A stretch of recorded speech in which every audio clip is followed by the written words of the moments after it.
welcome to another episode of Gaming for the Culture. I'm your hostess with the mostest, Janae Benet. And if anybody is watching this, you can see that I'm literally recording outside and it is December 16th. So by the time this gets recorded or released, I don't know what month it's going to be, but I am sitting outside. It's not very cold. It's actually very, very beautiful. But if you hear like a truck go by or an animal or something, that's why I'm not using a soundboard. It's just literally the sounds of nature. So, moving on to some more news. If you ever want to watch Gaming for the Culture live, please subscribe to the Patreon. It's going to be Janae Benet, right? Patreon.com/slash Janae Benet. And you get first peek at who our guests are. And you also get to ask them questions during the actual interview. And you get the unfiltered podcast, right? Well, I should say unedited because unfiltered means something different for a lot of people. But into the grand scheme of things, I am so excited to introduce today's guest. We have actually spoken before a while ago. It's not 10 years, Getting but it's close. over five. It's over five. It's definitely over 5 years. And it was a monumental moment where we met because it was the first BlurredCon ever. And it was also like when Rick and Morty was out. Like there was just a lot of really good things happening. So I would love to introduce you to today's guest, Bryan Newton. Hey, Janae. Brian, say hi to the people. Hey, people. Hey, gaming culture. Hope everyone's doing well. Because it's cold for me right now, but I'm in Los Angeles and we're 50 degrees and we're like want to put on sweaters. I see. Let me check the degrees. It's 45. You'll be fine. You'll be fine. Man, there was one time I was in DC during Obama's inauguration and it was probably like 30 and I'm in like leggings and I'm all completely thermal and I saw like a dude in shorts. They're used to it. They're used to, but to be fair with you, I'm very much used to Colorado weather because one, it's a bit drier, right? Mm, So like I can be outside in 8 degrees, like kind of in a sweater and not really feel it. But I wouldn't try that at like sea level, right? Like trying that in Chicago is like you're yeah, gonna 'cause it's freeze. more And moisture. Yeah.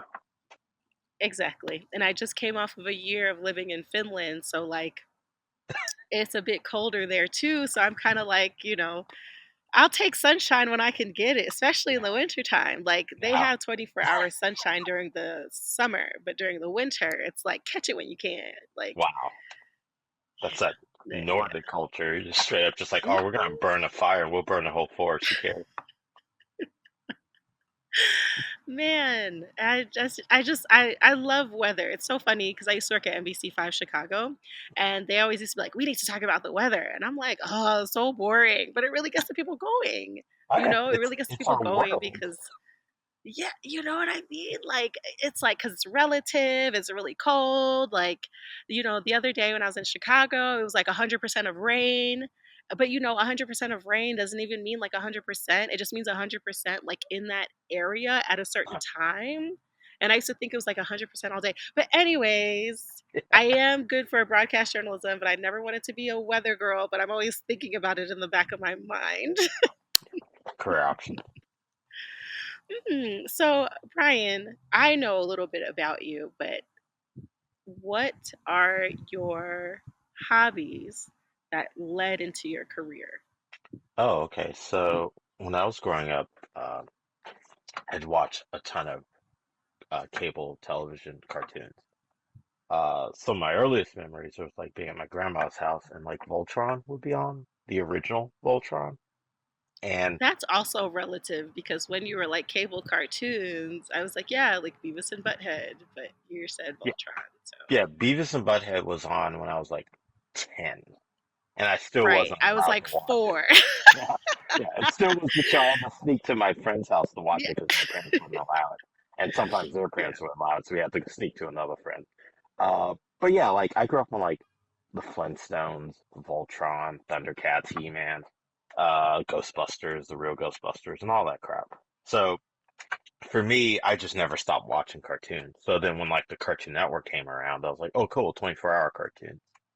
As one-stop shop because growing up it was only Saturday mornings, and then like afternoons for like 2 hours, which we had like for Fox it was like Eat the Cat Do Batman the Animated Series. So Do we have a time when what year did Cartoon Network air? I think like Because 94, 93. It aired when it was a 94. 24-hour Hanna-Barbera channel, but they officially started doing Okay. their own cartoons, which included Okay. Powerpuff I Girls, had to Flips look and it up. Fab, and Johnny Bravo around like 95, Yeah, you're right. 92. October 90. 1st, 1992. Right, and Um then that's that's really when it, interesting. yeah, because that's when I was watching that then, because that was the only place you could watch old Hanna-Barbera cartoons like Huckleberry Finn, Yogi Okay. Bear, Trixie and Dixie. They also had like Space Okay. Ghost, the original Space Ghost, Thundar, Okay. Barbaria, stuff like that. Yeah, so so Cartoon Network came out a year after I was born, Hmm. and I wasn't really introduced to it. So I was introduced to like Boomerang, right? I was introduced to Boomerang and then more of like the Cartoon Network stuff because then by the time I started watching, now we gotta look up the The Boomerang's origin. debut of Adult Swim too That's because like I 2001, maybe okay, yeah, yeah, 2000. yeah. So that's what I would be more familiar with. So yep, September 2nd, 2001. Because I was there. So almost 10 I years saw apart. all this stuff. That's But like, crazy. but like, I was like Boomerang's basically the way Cartoon Network used to be. Like that's how I Hmm. watch my old cartoon fix. It's not like we didn't have other things. We had Nickelodeon, but Nickelodeon only had Yeah, cartoon blocks and then did like live action stuff yeah, yeah. periodically. Uh, Okay. but yeah, like I just drew a lot as a kid. I mean, I played games too. It's funny because I this is all my old Billy Whack, and that's a term you can look up. It's old fashioned, but whenever people talk about like being a gamer, it's so foreign to me because I'm like, of course I play video games. What the hell? It's just not Yeah, my you're like, identity. didn't everybody? But Yeah, now everybody. it's like a trophy. It's like I did it more than you. And meanwhile, I had a Nintendo growing up, but by the time I could like actually like use it and probably enjoy it, it was technically obsolete. What? And then we Which had the which PlayStation Nintendo? 1. Which The Nintendo? OG, the Okay, OG, the good. OG. Yeah. The Because DS. some people say Nintendo and they're talking about 64. I'm like, there was Yeah. before that. Yeah. It's a No, the Game Boy. I'm OG like, one. which Game Boy?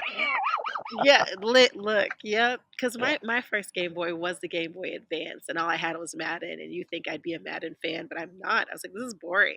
that was good Because we back in had the a day. lot of games. Yeah, but I wasn't into sports then.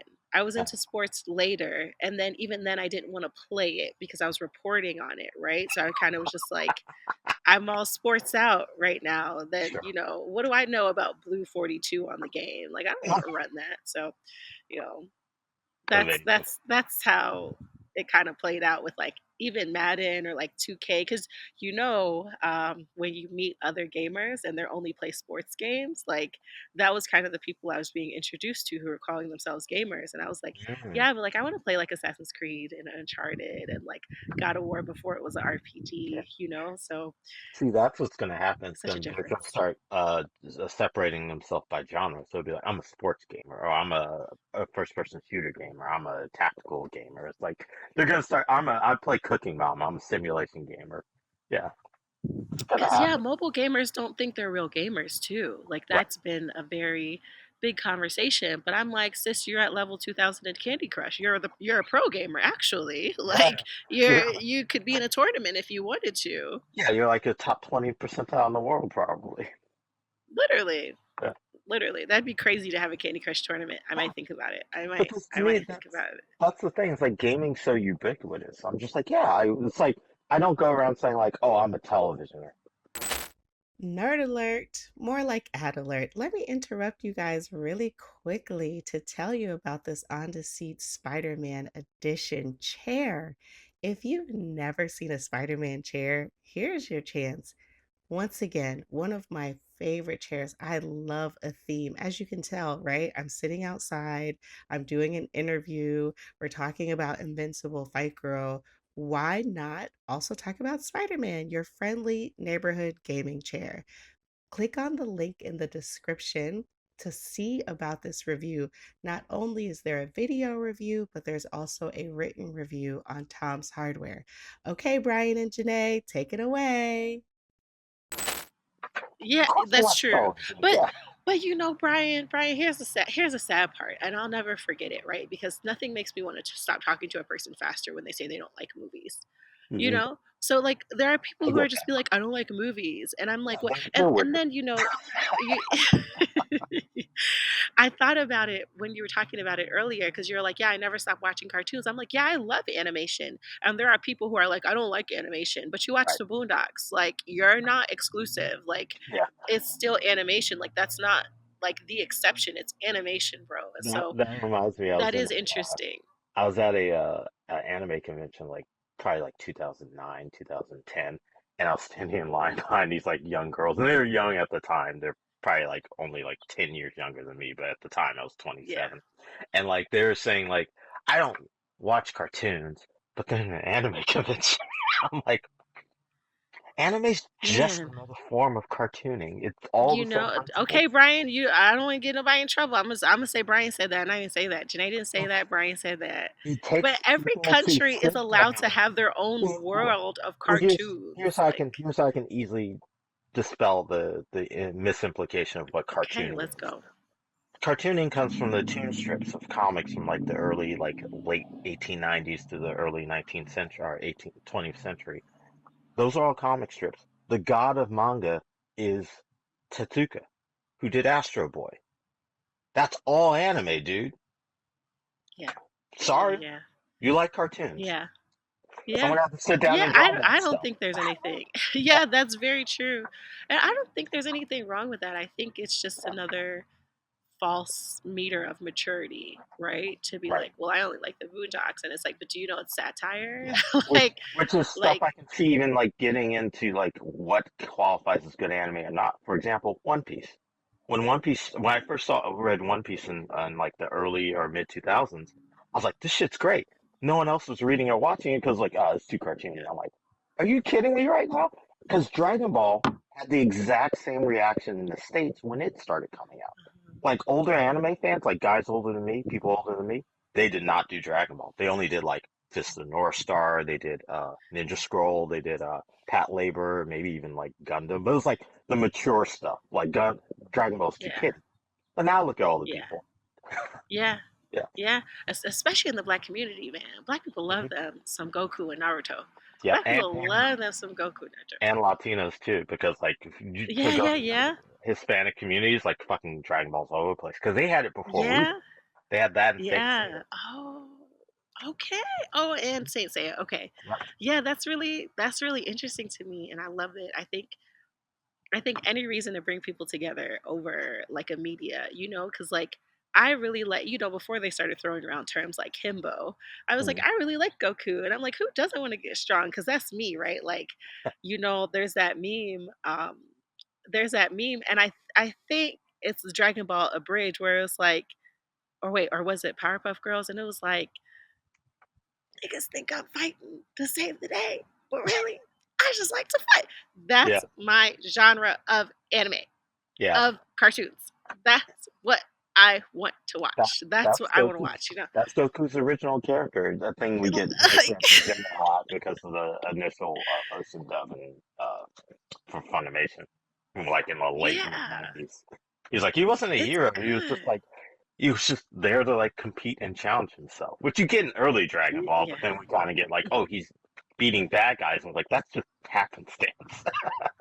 Yeah, right. No, he was just like, "Oh, I wanted to box," and all of the jokes now, like I love watching like a reel or a TikTok where like there's this one, and I'm sorry, I can't remember the creator's name, but this girl is crying and she broke up with her boyfriend, and she's like, "Oh my gosh, I feel so much stronger now." And you just see Goku like teleport behind her, like That's he's amazing. in the culture. Like it was so good. I was like, "This is amazing!" Like it was really, really good. Like, Goku's an absolute fool. He's oh absolutely my foolish. gosh, he's such a menace, but it's so good. And then, maturing is like, huh, maybe Vegeta, is actually a good dad. Like, maybe he is the better Saiyan. Like, but we're not Sure. here to talk about Dragon Ball. Yeah, We're yeah. not, We we're can not, talk about we're not Dragon Ball. here to talk about Dragon I Ball could or do that. I could do Naruto. that Cause for a while. People know me. yes, yeah, The I loved it. I really loved it though. yeah. But yeah, like my attachment to animation has been like through my childhood. Ninja Turtles too, that's another huge one. So like even when I was in high school, I'd be like constantly drawing in like the borders of the paper while taking notes in class. I just found it easier to focus. But like after high school, I went to a art school local to LA called Otis College of Art. They used to be Otis Parsons back in the day, and they split. So Parsons is in New York, Otis is out here. And I went through the digital media program, which at the time when we started, it was like 5 years old. So they didn't have many programs like here's Photoshop 3, here's After Effects 1. Yeah. So I have a question for you since you've been well versed in the Adobe Creative Suite for a while. hmm And, thinking about how far technology has come with the fact that Photoshop can instill AI, which would you prefer? Would you prefer like a Photoshop 3 or like a Photoshop like 20, 2007 or like a Photoshop like Ooh. 2015, or like The which version of 2000s. Photoshop would you like? I mean, I think it all comes down to everyone's personal kind of like when they got in there. Like some people Mhm. can move along with the times and they're okay with that, but I think most of us just kind of like that's the one I learned on, and the one I probably worked the most in, probably professionally or just creatively, is the one you stick Yeah. to. Because Yeah. like you mentioned 2007, I was like, oh yeah, CS07 was not bad. But like Yeah. the way I use Photoshop is the way I've been using Photoshop for the last 20 years. So I'm like, Yeah. I'm good. Like when they add Yeah. new features, I'm like, that's fine. I don't need it. Yeah. Yeah. I think I got into Photoshop in like 2006 or 2007, and I felt like I had learned it, right? And so Mm, because it's also expensive, I was like, it's kind of just like editing software because I know how to video edit. So you can put me in front of any software and I'm cool. But then I started using like newer versions of Photoshop and like I have to look everything up. And I'm like, yeah, has it gotten so big that it just does too much? Because Adobe has like After Effects, right? Which I've never touched, but they After have Effects is good. places to do different things, but they're also like, "Oh, but you can also do it in Photoshop." And I'm like, maybe that's why this is now this massive beast. I think they're trying to compete with other things like in animation we use another software called Toon Boom. And Okay. Toon Boom is kind of like an all-in-one. They have Harmony and Okay. they have Storybook Pro, and they can talk to each other. Like all the animation's done in Harmony, and you can do boards in Storybook Pro, and they also try Huh. to be all in one, similar like 3D Max and Maya, like try to be all in one together. And now obviously you use other softwares like edit scenes together and all that stuff, but like Photoshop wants to compete with that because they used to have like I see. Photoshop, Illustrator, InDesign, uh, I mean Premiere, After Effects. Like even the fact, yeah, Premiere and After Effects separate. I'm like, oh, they kind of do the same thing. Premiere is just more like Yeah. stripped down editing, but you can edit in After Effects. It's just you have Yeah. to make different comps. It's all process. It's I have no interest multinational in type touching deal. After Effects. You can get me on Photoshop, you can get me on Premiere, and back in the day, you could get me on Illustrator. But now it's like, Yeah. I'm not like an artist. I'm more of a creative, and I hmm can make digital art as long as you don't expect it to look like anything. Like if you were like draw a horse, I'd be like, I can do abstract. Like I can give you some abstract painting that Yeah. could be in a museum, but I can't like draw actual things. So I just wanted your perspective on that as a person who like uses these tools and has been using them. For, I don't want to say decades to make you sound old or nothing, but It's been through their decades. evolution. It's literally been decades and a little bit of change. So yeah, Ooh, because yeah, like that's a long I time. didn't use any of those things until I got to college. They were not accessible in high school at all. Okay, yeah, Like we barely had yeah, computers in school. yeah, yeah, yeah, Yeah. yeah. Yeah, I get that. I Mhm. definitely get that. Yeah. So you're working on some stuff now because we are gonna jump around so Okay. much. We're gonna jump around so much because like I love like drawing, but I can't really do it, right? Like I can only mimic. Like if I see something I can kind of draw it, and even sometimes the scale is kind of funny. So it's just hmm really interesting that you do this as like a form of pastime or entertainment because my cousin can draw and he would just do stuff. He would just draw stuff like just whatever he was thinking, didn't even need a picture. And I was like, this is what talent must be, because I can't do this at all. And so you're in college, you're in this multimedia course that, oh, there's the wind. You're in this multimedia course that has been a bit of dated, but I think in your case, because you're dealing with like animation or cartoons or things like that, even though it's a bit dated, someone who's in gaming or who just started in gaming and their program was 5 years old, they wouldn't have even been able to specialize it. So like, was there at least a correlation to like the materials and the things that they had to be able to jumpstart your career? Oh, okay, that's a great question. So, yes and no. And I'll explain that. So, for me personally, having access to Photoshop, After Effects, Premiere, and then while I was on my first gig, which was at a studio called Mike Young Productions, they did Clifford the Big Red Dog and Bratz. Okay, Uh, shut up because I love Emily Elizabeth. And yeah, I literally, even the other day, I was like, what's the big idea? Okay, I love yeah. that. So I was working there when they were developing and producing the Bratz cartoon. I didn't work on it, but I worked on the show called Todd World, which was a kid show on Discovery, and it was Flash. Todd World. If you look it up, it looks Smokey Robinson did the theme song. Okay, It looks like a literally a 5-year-old's drawing, so it was the easiest show to work on for sure. I could do like 100 props in a day because it was just like crayon drawing. okay. Uh, Oh, okay, okay. In yeah, 2004? Okay, yeah, yeah. exactly.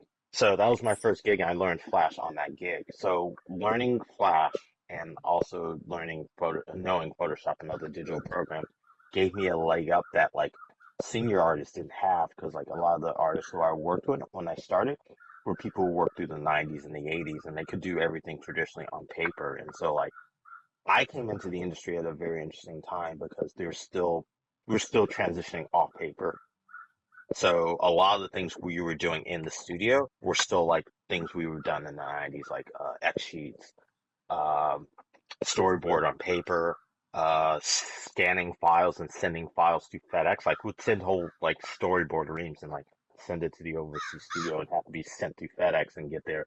Like, all right, we're sending it now. It'll get there the next day, and then they can report back to us in a week, and then we have to wait like 2 days just to get the reports back. While I was working there, maybe like 2005, 2006 is when the FTP started, which was the first like file transfer program.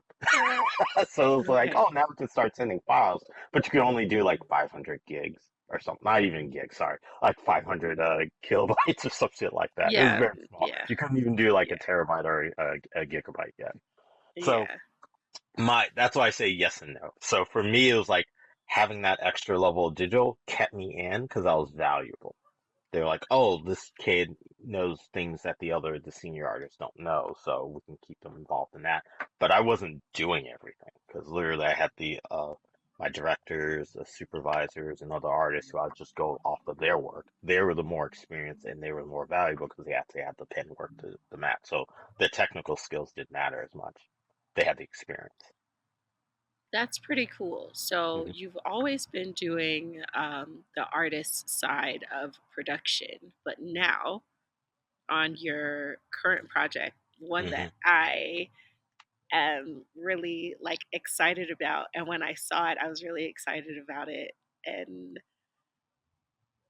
so now you're doing something else. Yeah. I'm trying to like slowly get So there, but I'm like I want to talk about this right so now. I let's jump to the future. So in Okay. 2002, yeah, 2022, sorry. Always do that. 2022, I forget The what decade pandemic we're was in. hard. The Yeah, the pandemic was pandemic was hard. hard. I just Yeah. finished another Yeah. project, which was Urkel Safe Santa, which I was a supervising producer on. Uh, Okay. and then my buddy Justin Gordon M, he hit me up. He also went to Otis, but like after I did, or yeah, after I did, with his pitch to Cartoon Network, and he was developing this show called Invincible Fight Girl, and he asked me if I can come on. And like I've known Justin for years, and I've known he's like one of the most talented people I've ever met in my life, and I tell him this because it's true, and I'm jealous.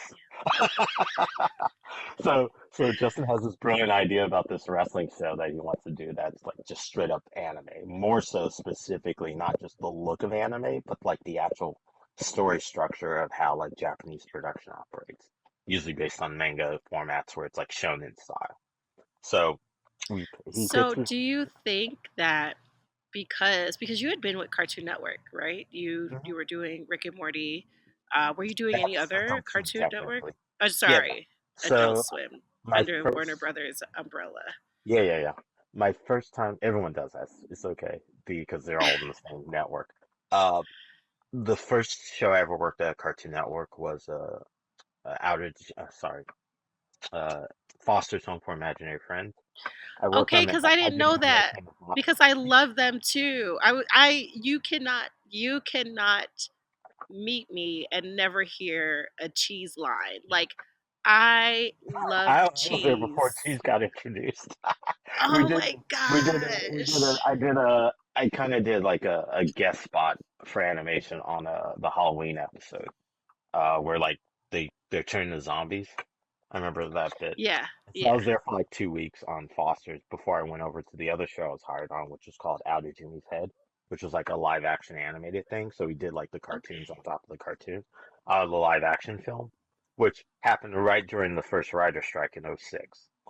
The previous writer strike, I should say. So that was my first Cartoon Network shows. Then I was back on for a show called Problem Solvers, doing animation on that. And then the other show I came back for, which my buddy Mike Chillian show called Tick and Seek in 2018, 2019 through How did you just 2020. mention three shows I've never heard of? Now I'm like, maybe I'm not the fan I thought Because I I, was. because I got on all the shows that didn't break out in the hits.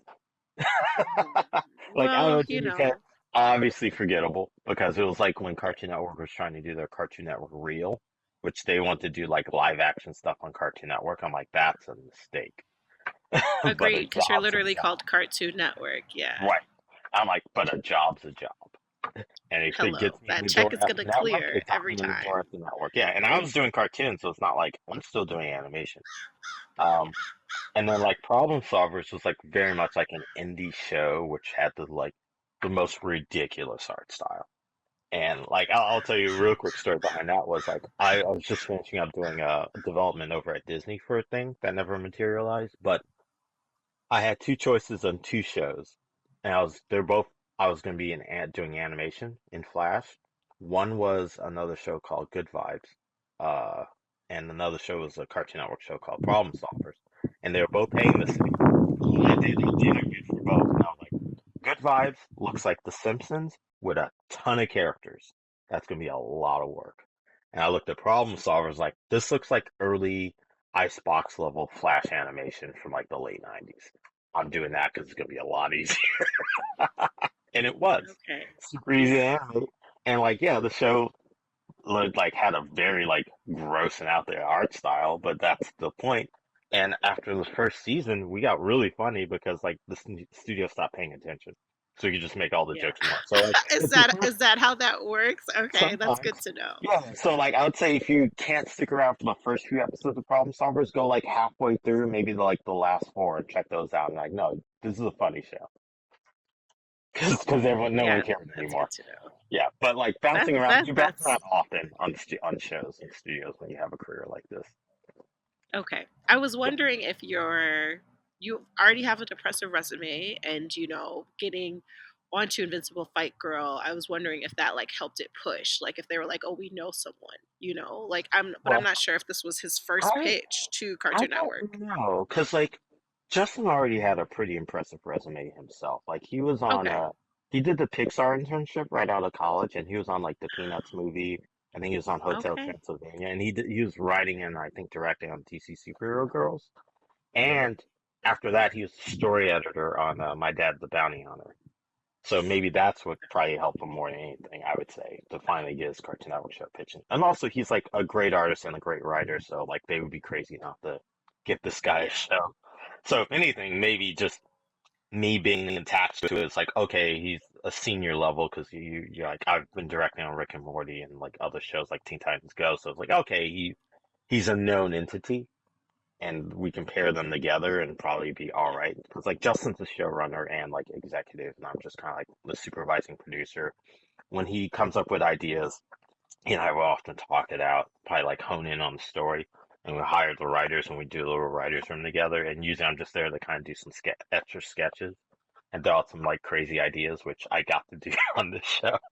The whole bit, there's a whole bit on our show where there's a rival gangs of like toes versus fingers, a wrestling group. Yeah, I seen it. Yeah, I yeah, seen it. that's And one of my yeah, just yeah, yeah. wild ideas I just threw out there. And then Yeah. Justin used another character, his birdie character, and threw that on top of it, and that's how we got like the formation of that story. I won't spoil it for those who haven't seen it, but like it's part of it. I feel like by the time this comes out, we should be able to spoil it because I want to talk about the I wouldn't, intricacies I wouldn't spoil it. of I'm not gonna the spoil it. show. Yeah, You know, because I want people. um, It's one of those things I want people to get that level of discovery. So I won't say. I'll tell you to watch it. I'll tell you bring tissues, but I'm not gonna tell you yeah. what's gonna No, happen. okay, yeah. No, Yeah.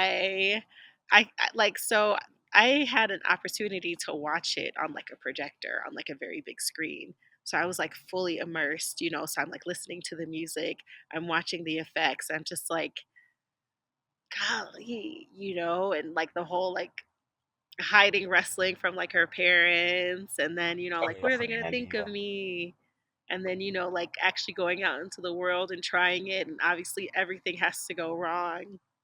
And I don't even remember the guy's name who was selling the cell phones, but I was like, I would have beat him up so bad Oh, because Craig. like Craig's my favorite. Cra- Craig, I would have beat him up so bad. Like I'm like, you know, as a That guy's just person hustling. who's He's been just doing his hustle. Craig needs a real job. Craig's not the entrepreneur He's that he trying. thinks he He's trying is. to make. You He's know? knows the best job he can have, the one you make yourself. Sure, that's true. Whatever. I'm really looking forward to some character Love it. development with Craig because I Love it. like, No, you'll get it. you know, There's a just reason as a why Craig is there, person. and you'll notice in the last episode why he's there. Okay, Yeah. yeah, yeah. So I've seen the connection, and I want to like because you know, like I said, this show is very personal for me.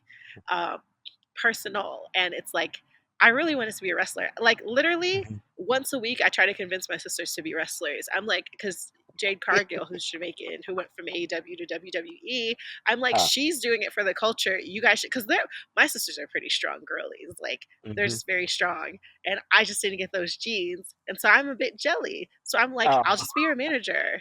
You know what I mean? Call me Paul Newman. I'll just be your manager. Like, what's the big yeah, deal? Vance So is a like great. literally I mention it to them all the time. Like this is something that I would have like easily have done. Like even when I met like Maria Kanellis, when I first started going to conventions and stuff like that, I was like, wow, this is so cool. And so you know, I've been on so many of adventures. Like after college, I moved to Colorado and I didn't know anybody, and I've met people like Craig, and we didn't become friends. You know what I mean? Mhm. Because this is real life, and they're crazy. Or you know, like Awesome. moving to Finland or moving back to Chicago, or like you know, so I was like, yeah, Craig could get these hits just a couple of times, you know. Just from personal experience. Like if he kept popping up, I'd have been like, nah, it's on site for you. But But like you know, I that's the did. thing She about did like rock him. yeah, I mean he deserved it. Yeah, But like yeah, that's the great absolutely. thing about like Andy's journey is like she's literally coming from nothing. Like the Yeah, first episode, I'm not spoiling anything because literally the first episode, she's from Accountant Island. Nobody's from Accountant Island. All the wrestlers like the yeah. way we're structuring the story is like it's like Pokemon or like One Piece where it's like every area is themed. So like if you're Accountant Island, you're just an accountant. That's your role in life, and most people are content with that, but not Andy. Andy's like, I'm gonna start from nothing. And if this is the only like scammer little artist I got attached to make my way up, well, that's what it's gonna be. By any means necessary. By I any means really like necessary, that because that's it was fantastic. separated. Yeah. You know, I because it's like I was wondering how you were gonna do it. You know, I was like, has she always? Because right? I'm like, has she always been training to be a wrestler? Or, I'm Mhm. thinking about how like the pro wrestling world works, or, a Bianca Belair, or a Monet, how she would like really came up and was doing this and doing that. So it was really cool to Yeah, see that. Like she literally has to break the norm, right? She literally has to break the norm, and everyone knows. Everyone's calling accounting girl. Like, she like everybody knows that she has a place, and she's like, no, like yeah, check my outfit. And I love that her hair is like a little star. I'm like, yeah. everything about this is an absolute yes. That's all Justin for sure. Because like he came up, that thing came fully formed in design and like execution. So like the rest of us are just riding that wave. And so we got like a ton of talented people from the board team to like the art side, that like brought it forward. So like Justin had a vision, we're all just carrying it out, but we all believe in the vision. So it's like there's another hidden theme operating within the show about like drive and the creative process and how you'll run into hurdles and walls against you and how you overcome those things. So it's not the show's not about wrestling. The show's about like life. The show's about like what happens when you get knocked down. Well, you gotta get up again. What happens when your preconceptions about a situation and challenge? Well, you make mistakes and you fuck up royally and you make things worse. But then what do you do after that? Yeah, it's there's a lot we're trying to like integrate into the show and like the concept of the wrestling world and how it operates. We're also thinking about those things in the long term. So even within the show, we're planting seeds about like future challenges, future hurdles, and world building that I think is super important because like I like Yeah. mentioning anime, most manga artists they think about those things while they're developing it. The only difference between them and us is the fact that usually they start off with a comic that they're producing weekly. So they come up with shit on the fly oftentimes, which is way more impressive. We at least get to like sit down in the writer's room and kind of like plan some things out for a couple of weeks before we have to go to the script, before we have to go to episode. So it's a little different for us. But like the thinking is a fight won't just be um, every episode won't have a fight in it, and a fight just won't be like a quick like 5 minute sequence. Justin wanted Now to I'm very really very looking often that. forward to the perm gang. I want more Yeah, of them. Like, there. and Tony Baker's hilarious. So I feel like you couldn't have gotten like a better person, I to play Immaculate. Like he's so funny, and getting his appreciation. And I really can't wait to see what happens with Mikey, because I just have an inkling that it didn't work like how he just said it worked, and how he just was Mhm. like, "Yeah, I'm coming with you guys." I just have a So feeling. his dad totally approved. Yeah, 100%. easily, right? Like, Yeah. and Yes. Brandon, Just let his 8-year-old son run out into the wilds with some girl he didn't know. sounds like him. Honestly, Yeah. I can Yeah, see that. definitely something I was gonna say Clancy Brown, something that Mega would do. Mega beef puncher. Uh but yeah, like the whole concept of how we do the show and how the fights operate is that we wanted to slow down the action so that you're thinking about how you're literally in Andy's head, so that like the impacts have more impact when they hit. So it's like if I don't do this, he's gonna like wreck me. I gotta do something else, and then she dodges and like does a move like a push or a kick or like the fucking a hard hit, and you're like ooh every time because you're in there with her while she's doing it. Like one things we want to Yeah, avoid it in like other more modern American action shows is the constant flow of battle, or even like the not the wushu. I forget what the term is for like the constant fighting and like they do in like Japanese cartoons right now. I can't think of the term. But anyway, we want to avoid as much of that as possible because the problem with when the fighting's constant is that your audience can't like get into it. Like you don't feel the blows as significantly. It's cool when it's just like great movement, but when you're doing this, it's like, yeah, there could be like 8 to 10 exchanges in there, and then you're done, and you can't process any of it unless you watch it over and over again, which is fine. But that ain't telling you the story. Like half the yeah, time you get scripts like that, it's like the writers are just like fight ensues, and just like, all right, now I gotta come up with bullshit. Avatar yeah. does that a lot, and it's great. But like, we Mm, want you to think like you're in Andy's shoes. How's she gonna get out of that? Does she have the yeah. skills to get out of that? When she makes a mistake, do you recognize her blunder? When she comes up with a solution, do you recognize the solution? You feel engaged in that because you're like, oh, I think I know what she's going to do. Oh, wait, that didn't work out the way I thought it would. Yeah, it's the storytelling is in the action. That's how Japanese manga and most animes operate. It's not just like a flurry of fucking shit. It's like a build up to things so you see their growth and progression. And that's what we don't do in the States. I was really excited about her one move that she could do, The ankle right? crank. And then, yes, the ankle crank. And then I was like, because if we are talking about Dragon Ball, we got a Hmm. Kamehameha. We got a Yep. Kamehameha every fight, Yeah. But every Goku season, didn't start with the every. Kamehameha. He didn't get the first thing he had was the pole. Right, Yeah. right. And so, I was wondering, and I was like, is this going to be like a part of her super move? Thinking about it like a video game, like you have to learn one aspect to get to the other ones. And so I I'm really excited to see like her move list, and like I Well, you know also know that. she modified the ankle crank a little later. Yeah. Yeah. Yeah. So it's like, yeah, Yeah. even if you have one move, just variations you can probably apply to it Yeah. once you kind of like get Yeah. a better strategy. And there's other I moves to thought be that was a gained. deer. It's a squirrel. Oh, Sorry. it's was it a big Yeah, squirrel? Deer-sized no, squirrel. but sometimes they're literally like right there, and so I just check. Like imagine me talking to you, and then the deer's just like, "What you doing?" Oh Like, no. I mean I wouldn't want that to happen once you get to hurt, but geez, that would be an amazing exactly, video. exactly, exactly. Because they could be like, "Oh, I thought she was over here eating." Now, square up, or they could just really be like, "Oh, Yeah. cameo." But I mean, the other thing about like the moves in the world and the wrestling in the world, is like this is literally like stage one.